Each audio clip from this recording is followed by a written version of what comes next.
What's up guys, Core51 here, time for another video, and this time it's another Shin Megami Tensei Cross Fire Emblem video, and it's pretty much just an article that appeared on Siliconera as well, pretty much roughly the same time as the other one that I posted up just now, but it's pretty much just elaborating on why SMT Cross Fire Emblem has two directors.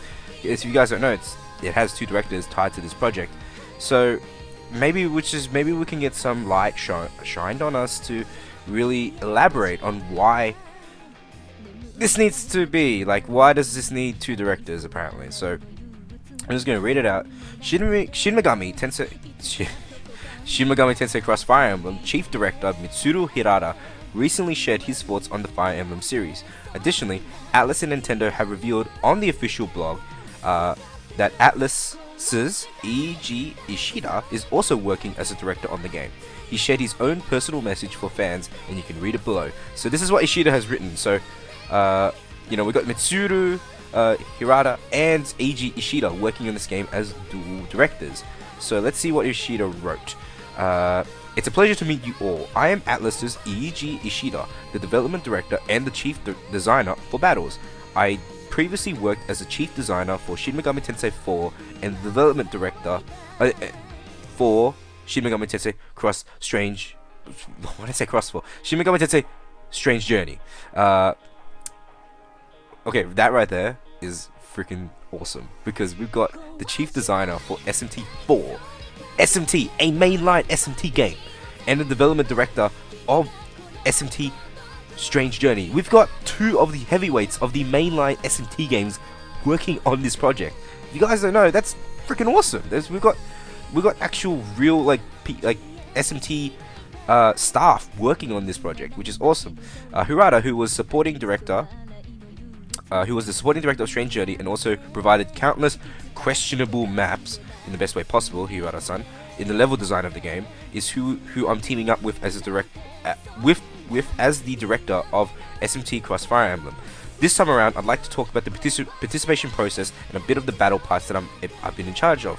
I appreciate your ongoing support. Yo, we're gonna talk about some battles. Okay, this is what everyone's been really confused about, me included. So maybe this is shedding out some light on it. I will never forget it. That winter of 2013, the shock from that video. At the time, I was in the middle of happily developing SMT4, and as I watched that announcement, that's my phone.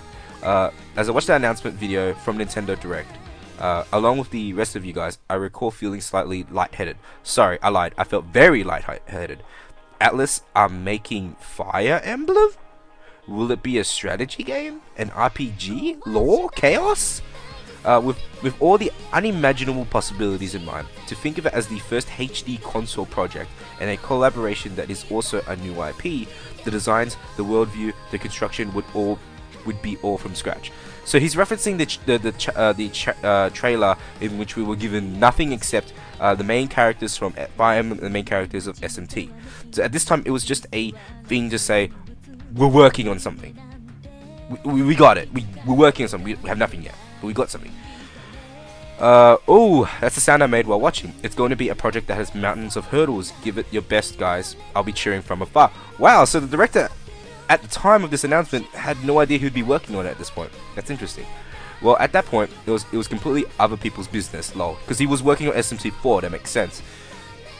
Then, about 7 months later, before I realized I had somehow become the team development director of SMT Cross Fire Emblem, and no, I wasn't living in a parallel world, but in order to keep up with the volume of working associated with developing on a HD console, it was decided that the game would be developed with double directors. Okay, that makes sense. This is their first, because they've been working on portable games for, this is their first foray into HD console market. Even though it's the Wii U, it's still a HD console. It still needs assets that are, you know, HD console, everything. I guess they thought about it and thought it's better safe than sorry, and to make double directors just to make sure that the load isn't too much for one person who's only worked on portable games at this point. Because if you're developing for a portable console and a HD console, it's completely different. Your workflow is completely different. Your understanding of how people see your your game is different as well, because you have to make sure that it's the graphic fidelity is up to snuff. With the 3DS and stuff like that, you can take shortcuts, but with the HD consoles you cannot do that. So it actually makes sense for the other article that I did earlier where he was talking about making sure the textures were right. And making sure that, did you see that? Like, he was asking us, did you see that the textures are going to be good? Because they want to make sure that the game looks really graphically, like, amazing. Because they have to. It's a HD console. You're going to be playing this on your TV. Because if you try to play SMT4 on your TV, it looks pretty bad. Like, not bad as in the game. Because if you're looking on 3DS, it looks good. And I'm talking about stretching out the image, and you can clearly see that they tried to take some shortcuts and stuff like that. You can't do that with a HD console game. So I guess to them, they were just like, okay, we better safe than sorry, let's put 2 directors on, make sure that we've got double the amount of manpower for this game. Let's see. Also, it was no longer just other people's business. The mountains of hurdles that I previously mentioned were what was now being demanded of me. Naturally, I felt excited, but I remember having a strong feeling of how it was also the start of some very tough days. So yeah, the switch from 3DS development like workflow to this is different. You know, they're working with a Wii U. It's a console that they're not super comfortable with. I'm assuming they're not super comfortable with. So yeah, Atlas just made the tough call and made sure that they got 2 of the best like code directors as they could. So cool, nice decision from Atlas. You know, that's really smart of them. I would hate to see this game being hampered because of one of the main director not being comfortable with how to develop. But at least with this, it's got some load off him, so you can understand the architecture of the Wii U a little bit more and make sure it looks pretty.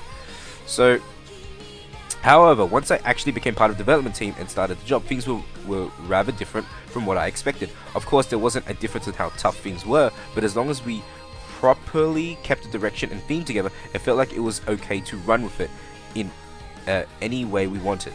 And with the freedom that you wouldn't expect from a collaboration title, we've been able to make a unique and colorful world for this game. Okay, cool. So pretty much just most of the core stuff that we're going with is fine. It's working good now. So that's nice. That's nice of them to really acknowledge that, yes, we managed to make a great world. You know, this is something that it's so rare that we get this opportunity, and we've made something amazing out of it. I've yet to work on such a title that is as bright and splendid, and making it has been very fun. Information on the above girl. Okay, so this is a image of the girl. Okay, above girl. The one that was shown splendidly dancing while using the red-haired boy as a platform will be revealed next time. Yo, E3, come on, get that hype going. So please look forward to it. And also, I believe we'll explain it more next time. But it's been very fun and refreshing to work together with the creators from outside Atlas. Of course, the game will be full of Atlas RPG essence, so please look forward to it as well. Huh? Okay, said, huh? I was about to end it on a good note, then I realized that I don't have the time to talk about battles. Since we'll have to leave the battle talk for next time, I'll leave you with the following. About the important auto battle speed that Atlas titles are known for. Naturally, Shin Megami Tensei Cross Fire Emblems will be at demonic speed. Interesting. SMT Cross Fire Emblem is in development for Wii U. So, what does that tell us? It doesn't tell us. He clearly didn't have enough time to talk about battles, but he acknowledged that a few things in that article. He said he wasn't really tied to it because he was working SMT4 at the time, and now he's working on this. It's his first sort of foray into HD development.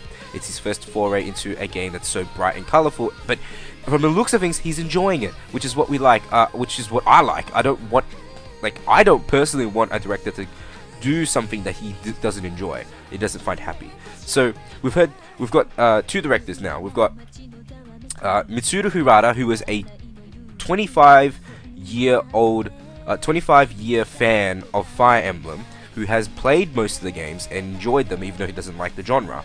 And then we've got Eiji Ishida, who worked on SMT4, one of the best JRPGs on the 3DS and on Nintendo's consoles, and who's enjoying the contrast of what he's done before. So we've got 2 of the best, we've got 2 of the most crazy, like, capable directors at Atlas working on this game. So if that's not like a reassurance that this game is going to be great, I don't know what is. And he also said that we're going to expect more information coming soon. So what are you guys' thoughts on this? I think it's great that we have 2 directors. I think these 2 can make this an amazing game. They clearly have the confidence for it. And if it's going to be like as fine-tuned as SMT4's battle system, like the press turn, and he's making sure that it's like that, especially with the demonic speed, so clearly it's going to be faster, then I have no quarrels with this game so far. I want more. I'm expecting more at this point. Anyway, hope you guys enjoyed the video. Leave a like, comment, and subscribe. And as always, Koi51 out. Have a nice day.